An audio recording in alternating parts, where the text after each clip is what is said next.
I'm going to talk to you about some things I've learned in my journey. Most from experience, some of them I heard in passing. Many of them I'm still practicing, but all of them I do believe are true. Number one, life's not easy.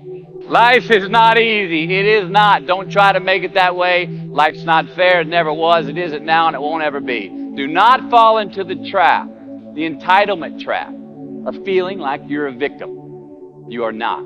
Get over it and get on with it. And yes, most things are more rewarding when you break a sweat to get them. Number two, I love this one. Unbelievable is the stupidest word in the dictionary. Should never come out of our mouths. Think about it. To say, oh wow, what an unbelievable play. It was an unbelievable book, an unbelievable film, an unbelievable act of courage. Really? It may be spectacular, it may be phenomenal, most excellent or outstanding. But unbelievable?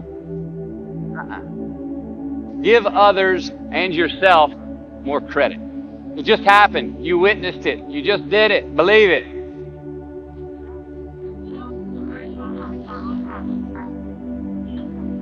What about the other side of unbelievable? You know, that side when we humans underperform or act out of our best character. For instance, man flies a suicide jet to the World Trade Center. Millions die from diseases every day that we have cures for. Bob the Builder swears that he's going to have your house built by Thanksgiving and you can't move in until Christmas the next year. Our best friends lie to us, and we lie to ourselves all the time. Unbelievable? I don't think so. Again, it just happens, and it happens every day. Nothing that we Homo sapien earthlings do is unbelievable. And if there's one thing you can depend on people being, it's people. So we shouldn't be surprised. We, us, are the trickiest mammals walking the planet. I'm not worried about the monkeys. I'm worried about you and me. So acknowledge the acts of greatness as real, and do not be naive about mankind's capacity for evil, nor be in denial of our own shortcomings. Happiness is an emotional response to an outcome. If I win, I will be happy. If I don't, I won't. It's an if-then, cause and effect, quid pro quo standard that we cannot sustain because we immediately raise it every time we attain it. See, happiness demands a certain outcome. It is result reliant. And I say if happiness is what you're after, then you're going to be let down frequently, and you're going to be unhappy much of your time. Joy, though. Joy is a different thing. It's something else. Joy is not a choice. It's not a response to some result. It's constant. Joy is the feeling that we have from doing what we are fashioned to do, no matter the outcome. Now, personally, as an actor, I started enjoying my work and literally being more happy when I stopped trying to make the daily labor a means to a certain end. For example, I need this film to be a box office success. You know, I need my performance to be acknowledged. I need the respect of my peers. And all of those are reasonable aspirations. But the truth is, as soon as the work, the daily making of the movie, the doing of the deed became the reward in itself for me, I got more box office, more accolades and respect than I ever had before. See, joy is always in process. It's under construction. It is in constant approach, alive and well in the doing of what we're fashioned to do and enjoying. Number 4, define success for yourself. You already like that one? Define success for yourself. Now check this out. I'm in south of New Orleans a few years ago, and I went to a voodoo shop. And they had this wooden partition against the wall, these columns. And in these columns were all these vials of these magic potions, right? And the headings above each potion defining what they would give you were things like fertility, health, family, legal health, energy, forgiveness, money. Guess which column was empty? Money. Just admit it. Money is king today. It's what makes the world go round. It is success. The more we have, the more successful we are, right? Now, I would argue that our cultural values have even been financialized. Humility is not in vogue anymore. It's too passive. To get rich quick on the internet, richest 15 minutes of fame world that we live in, and we see it every day. But we all want to succeed, right? So the question that we got to ask ourselves is what success is to us? What success is to you? Is it more money? It's fine. I got nothing against money. No?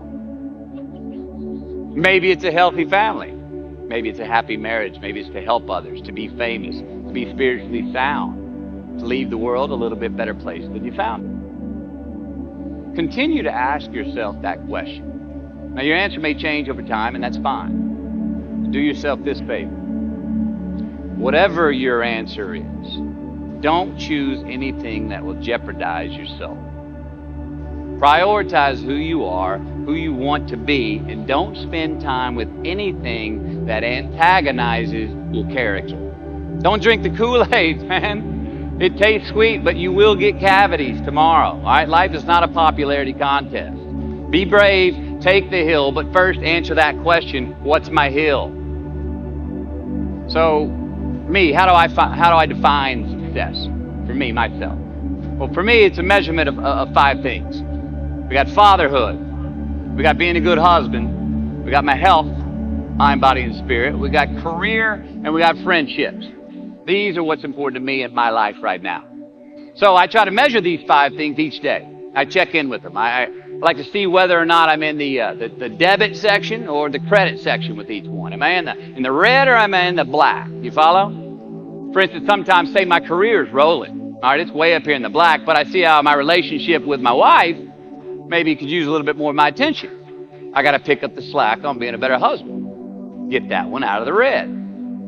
Or say my spiritual health could use some maintenance. It's down here, but hey, man, my friendships and my social life, they're in high gear, right? I got to recalibrate. Checks and balances. I got to go to church. Remember to say thank you more often. Something. But I got to take the tally because I want to keep all 5 in healthy shape. And I know that if I don't take care of them, if I don't keep up maintenance on them, one of them is going to get weak, man. It's going to dip too deep into the debit section. It's going to go bankrupt. It's going to get sick, die even. So first, we have to define success for ourselves. And then we have to put in the work to maintain it. Take that daily tally. Tend our garden. Keep the things that are important to us in good shape. I mean, let's admit it. We've all got 2 wolves in us. A good one and a bad one. And they both want to eat. Best I can tell, we just got to feed that good one a little more than the other one. Here we go. Number 5. Process of elimination is the first step to our identity. AKA, where you are not is as important as where you are. All right, 1992, I got my first job as an actor. 3 lines, 3 days work in a film called Dazed and Confused. All right. There we go. So this director of that film, Richard Linklater, he kept inviting me back to set each night, putting me in more scenes, which led to more lines, all of which I happily said yes to. I mean, I'm having a blast. People are telling me I'm good at what I'm doing, and they're writing me a check for $325 a day. I mean, hell yeah, give me more scenes. I love what I'm doing. Well, by the end of the shoot, by the end of the film, those 3 lines had turned into over 3 weeks' work, and it was mine. It was Wooderson's 1970 Chevelle that we went to go get Aerosmith tickets in. Yeah, it was badass. Well, a few years ago, I'm watching this film again, and I noticed 2 scenes that I really shouldn't have been in. In one of these scenes, my character Wooderson, I exit the screen left to head somewhere, and then I re-enter the screen and to double check if any of the other characters wanted to go with me. Now, in rewatching the film, and you'll agree if you know Wooderson's not a guy who would ever say, later, and then come back to see if you were sure you didn't want to go. Now, when Wooderson leaves, Wooderson is gone. He does not stutter, step, flinch, rewind, ask twice, or solicit. You know what I'm talking about.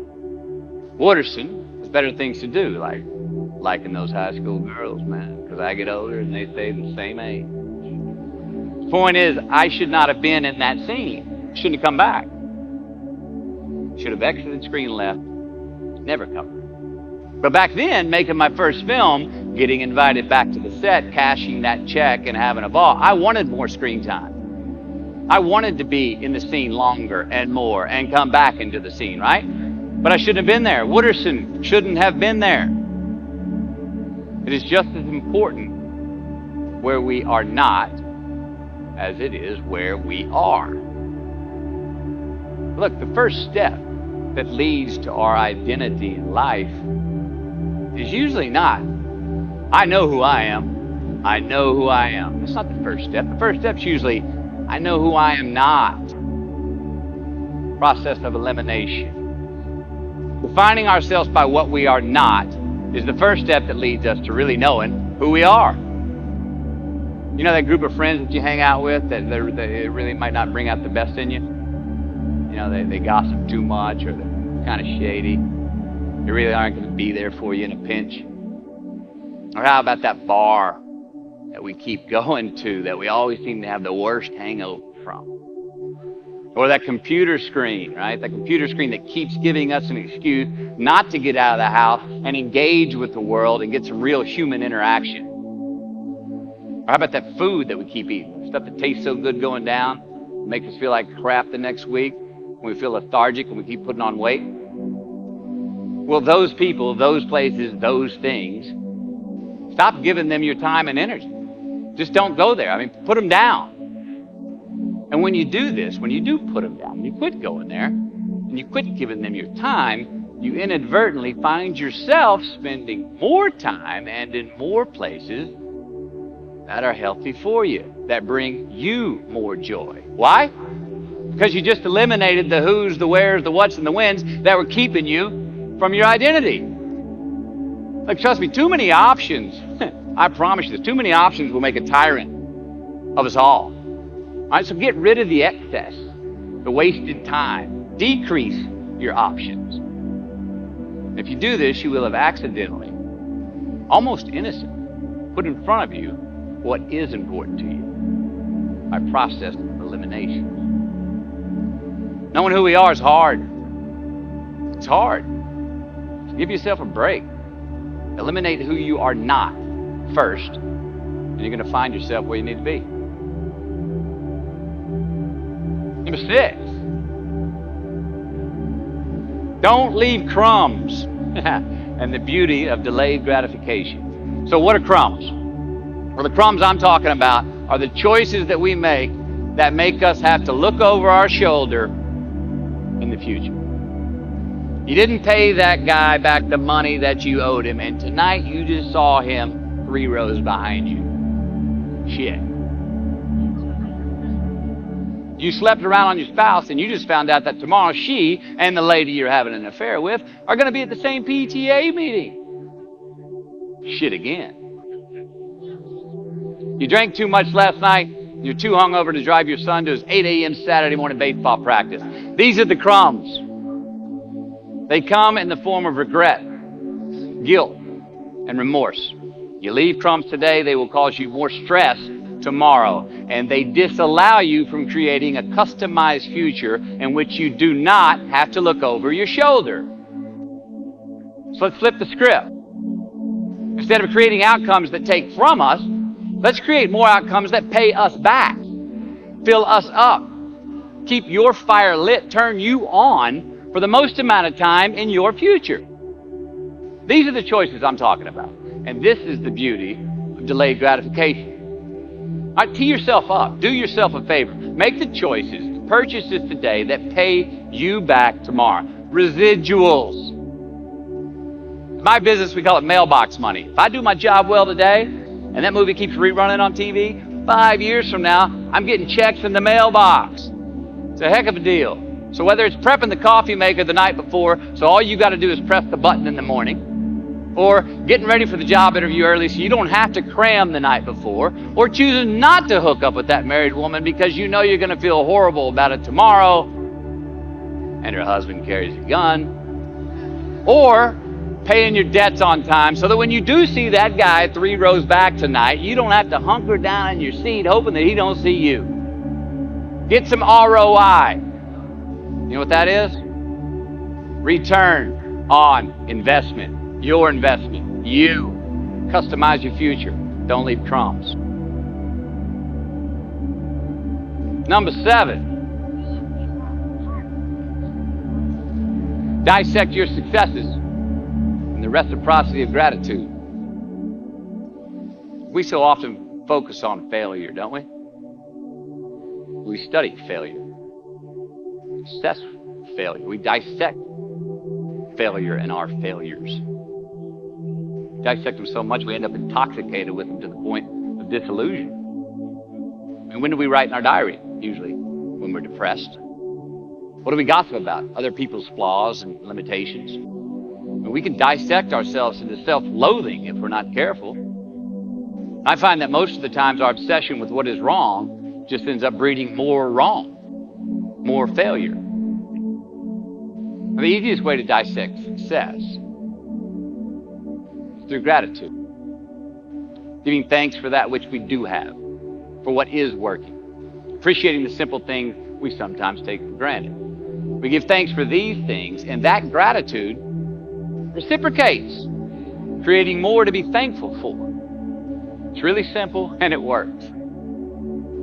Now, I'm not saying be in denial of your failures. No, we can learn from them too, but only if we look at them constructively, as a means to reveal what we are good at, what we can get better at, what we do succeed at. Well, personally, I've read a whole lot of my bad reviews. Right? I've had quite a few. Written by the more talented critics. They are the ones who give constructive bad reviews. They reveal to me what did translate in my work, what came across, what was seen or what wasn't. Now, I don't obsess on the unfavorable aspect of their review, but I do seek what I can learn from it. Because their displeasure actually uncovers and makes more apparent what I do well, what I am successful at, and then I dissect that. Our life's a verb. We try our best, we don't always do our best.